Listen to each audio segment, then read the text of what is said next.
नमस्कार दोस्तों इस वीडियो में हम जानेंगे कि यदि कोई पति पत्नी कोई दंपति कानूनी आधार पर आपसी समझौते के आधार पर आपसी रजामंदी के आधार पर तलाक लेना चाहता है, डाइवोर्स लेना चाहता है, तो ऐसे में इस दंपति को पति पत्नी को किन कानूनी प्रक्रिया से होकर गुजरना पड़ता है।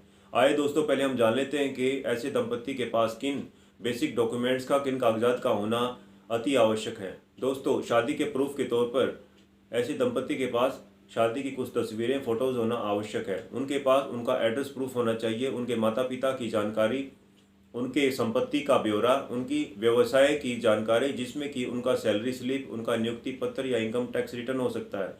ऐसे दंपति के पास 1 साल या उससे अधिक समय से अलग रहने का प्रूफ होना चाहिए। जी हाँ दोस्तों, द हिंदू मैरिज एक्ट 1955 की धारा 13B के अनुसार यदि कोई दंपति आपसी सहमति, आपसी समझौते के आधार पर तलाक लेना चाहता है तो उसकी पहली और अनिवार्य शर्त यह है कि दोनों पक्षों के बीच में 1 वर्ष या उससे अधिक समय तक अलग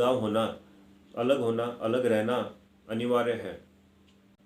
दोस्तों उसके बाद दोनों पक्ष संयुक्त रूप से अपने जिला के पारिवारिक न्यायालय में, फैमिली कोर्ट में जा कर के एक एप्लीकेशन 13B के अंतर्गत डालते हैं, जिसमें दोस्तों न्यायालय के समक्ष दोनों पक्षों का संयुक्त रूप से बयान लिखा जाता है। एक तलाक की याचिका देते हैं जिसमें दोस्तों न्यायालय के समक्ष दोनों पक्षों का यह बयान दर्ज किया जाता है कि दोनों पक्षों के बीच में किसी तरह की सुलह समझौते की अब कोई गुंजाइश नहीं है। दोनों पक्षों को अब उनकी शादी, उनके विवाह को समाप्त करने के अलावा अब कोई दूसरा विकल्प मौजूद नहीं है। दोनों पक्षों के बीच में उनकी संपत्ति को लेकर, उनके बच्चों की कस्टडी को लेकर किसी तरह की कोई उलझन नहीं है।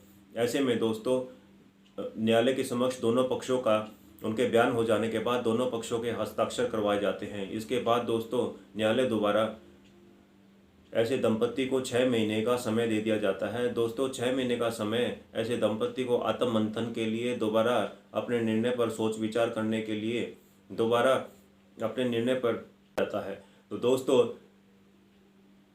इसके पश्चात दोस्तों 18 महीने के भीतर दोनों दंपति को दोबारा फैमिली कोर्ट में जाकर के सेकंड मोशन ऑफ एप्लीकेशन डालना अनिवार्य है। दोस्तों यदि न्यायालय में जाकर ऐसा दंपति सेकंड मोशन ऑफ एप्लीकेशन, तलाक की दोबारा दूसरी अर्जी नहीं डालता है तो ऐसे में उनके द्वारा डाली गई 18 महीने पहले डाली गई वह एप्लीकेशन भी कानूनी तौर पर निरस्त मानी जाती है। तो दोस्तों यदि ऐसे दंपति के बीच में अब किसी तरह की बच्चों को लेकर, बच्चों की कस्टडी को लेकर या उनकी संपत्ति को लेकर या परमानेंट एलिमनी को लेकर किसी भी तरह की कोई उलझन नहीं है, उनमें समझौता ठीक प्रकार से हो चुका है, तो ऐसे में दोस्तों कानूनी तौर पर आपसी सहमति के आधार पर दोनों पक्षों का न्यायालय दोबारा तलाक की डिक्री दे दी जाती है, दोनों पक्षों का तलाक हो जाता है।